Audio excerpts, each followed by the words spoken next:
Good morning, everybody. Okay, so I have brought you to where I do my makeup, which is on the floor in front of my sliding glass door to my bedroom because it has all the natural lighting in the world.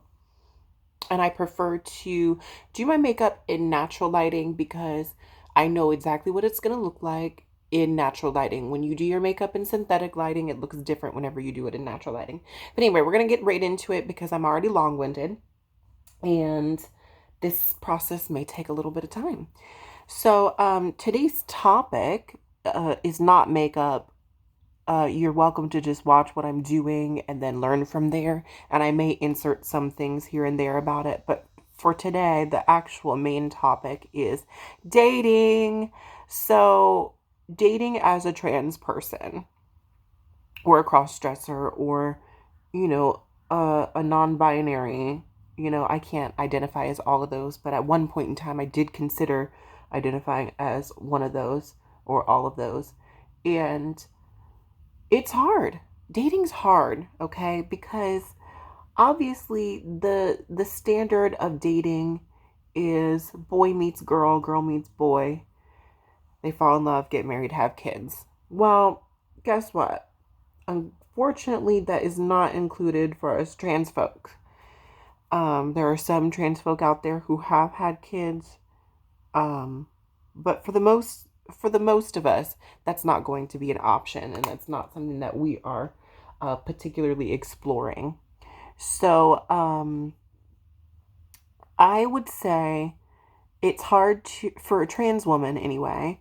It's hard to find a man who's going to be okay with one if they want to live that American dream that they're okay with not having kids because you can't birth kids, or they're okay with adopting if you're that serious about it. And two, you have to find a man who's okay with, you know, you having your downstairs parts depending on what kind of downstairs parts you have. If you're post-op, then, maybe it's a little bit less of a worry. I don't know. I'm not post-op, so I can't attest for those trans women. But if you are pre-op, like me, meaning I have the anatomy I was born with, it can be a little bit difficult, and not every guy is down for that. So much of our dating happens online nowadays. So many people meet online. Even my mom's doing online dating, which is, I only say that to attest to the generations that it has reached out to. Online dating is definitely the thing to do. It's how people meet, it's powerful. And to be honest, unlike how people originally thought of online dating, I think online dating is safer than, just going to a local bar and getting hit up. I feel safer online because then I can talk to the person and find out if they're crazy or not before I even meet up with them. And it's not always the case. Sometimes, there are people who are lying about who they are, which is really unfortunate. Um, of course, none of those people are the type of people who would watch a video like this. But if you are or know somebody who is like that, stop. Just stop. Stop lying. I'm using my own spit, so sorry if that's gross, but I like to get the brush wet because then it applies the makeup better. If you want to use a little water dish and be bougie as shit, go ahead and do that. But I use my own spit, so judge me. But anyway, if you are a type of person where you get on there and you be lying and making stuff up, stop wasting people's times. That is so frustrating when you get on there and somebody lies about who they are or lies about their preferences or what they like, and then you know what? It's a big waste of time. And there's this whole big thing out there nowadays. They're called trolls, and they like to get on these websites, these dating sites, and again, waste people's time. Why? It's so frustrating to get on there, and then I've had many conversations with people, and then when it comes to actually meeting up, they disappear. They block me, or they just stop responding to me, or in other words, they waste my time. It's so frustrating. But I feel like it's what I don't know if everybody goes through that or if it's what I need to do being online dating. I don't know if people do that in real life, But it's hard and it's time consuming, and sometimes it can be consuming for your money. And yeah, it is what it is. There's a lot, oh, I'm sweating. There's a lot that goes into getting ready for a date for me. Like, I want to make sure that, my skin looks good, my makeup looks good, I'm dressed to the T.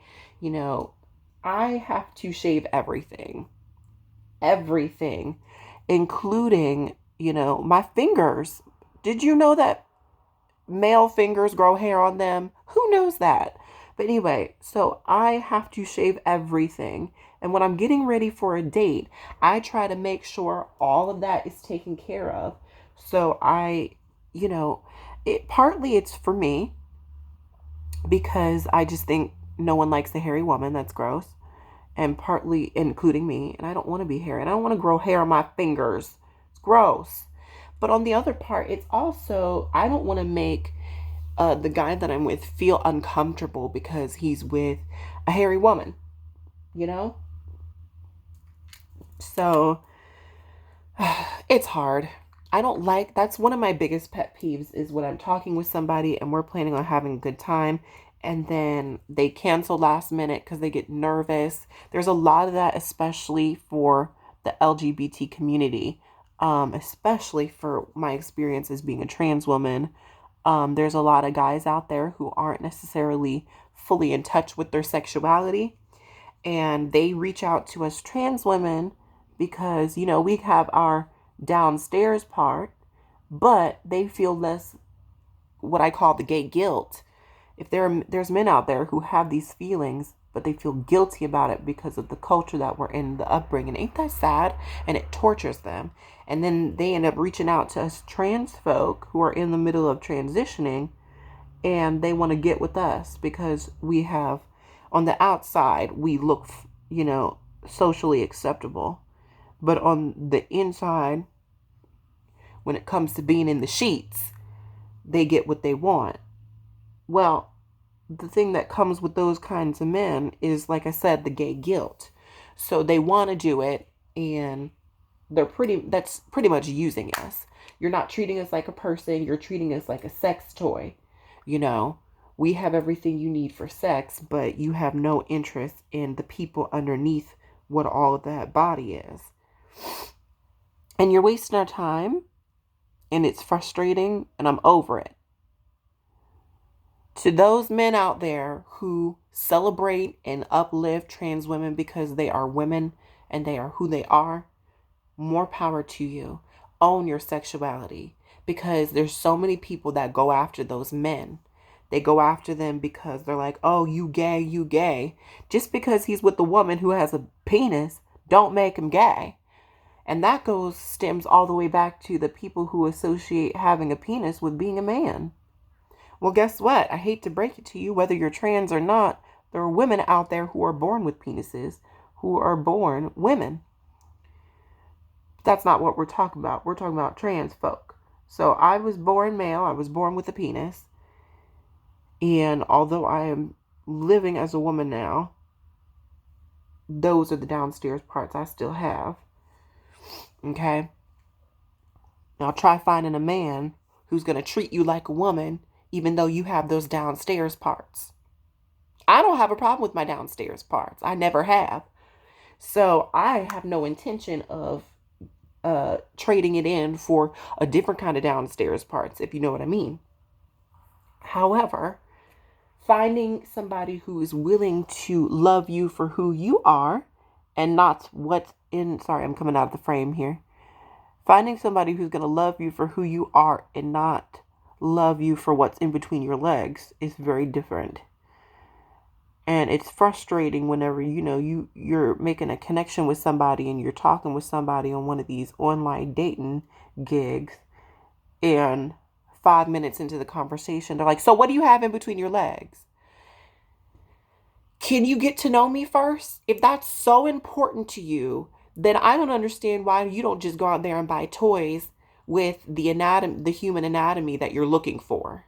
That's what we have toys for. That's what, all that stuff is for. I'm a human being.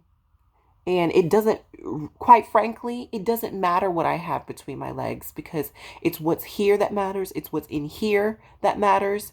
All of that stuff comes first. So I think. But you know, kids nowadays, they don't think about that. They just trying to find the cutest girl with the best skin, the straightest teeth, and the biggest booty. And some of them the biggest tits.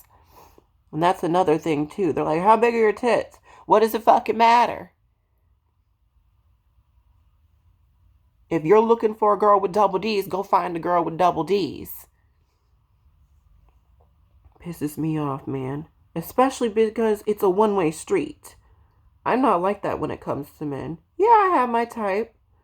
I like my scrawny and nerdy men. But is it a necessity? No. Am I going to go up to somebody and be like, hey, are you scrawny? How flat is your stomach? How much are you into technology? Are you really nerdy? Or are you just posing like you nerdy? I'm not going to do that. Yeah, that's what I am attracted to. That's my type. And if they have that, it's going to be like a thing for me. I'm going to be really excited. But is it absolutely necessary? No. There's more to a person than being scrawny and nerdy. There's more to a trans woman than having big boobs and a penis. None of that should matter when it comes to dating. That's my point. None of that should matter. It shouldn't be about body anatomy. Sure, you have your preferences of what you're attracted to, and if you're not attracted to that body anatomy, then you're not attracted to it, and that's fine. But that shouldn't be the main topic of conversation. You should be able to look at a picture and go, I'm attracted to that person physically. If you can't get that from my 5 profile pictures that I provided for my particular dating website, then why are you messaging me at all? If you're not finding what you like in my profile pictures when it comes to that, if you're going to be that shallow, then what are you doing hitting me up at all? Why are you asking me these personal questions? And that's the thing. These people don't realize how long it even took you to be. It took me years, up until recently to really genuinely be comfortable with who I am and my body type and all that, especially in a sexual manner when it comes to having a partner. It took me so long to be comfortable with that. And in a matter of 3 minutes into a conversation, you're trying to, ask all these questions. They don't realize how sensitive of a topic that is. They don't realize that there's a person behind those emotions and feelings and that it took us a long time to get to where we're at. And it's so sad. I'm going to do my foundation and stuff now, but this video, number one, has been too long and I'm sweating. So I got to turn on my fan, which is going to mess with the audio. So you saw how I did my eyes. I'll put on mascara and then that's it for the eyes. These are my signature eyes, by the way. I'm not even looking into the camera lens. These are my signature eyes. I actually was inspired a long time ago by, there was a magazine my mom kept on her coffee table in her house when I was a kid. And it was a Victoria's Secret. And they had a signature eye makeup they did back then. And this is pretty close to it. And I, as a young boy, would be like, oh my God, I wish I was that beautiful and I looked like that. So it not only do I think it looks good on me, this is typically my go-to makeup. Really easy, really simple, really quick, and beautiful. I hope you guys enjoyed. Yeah, I guess I'll see you when I see you.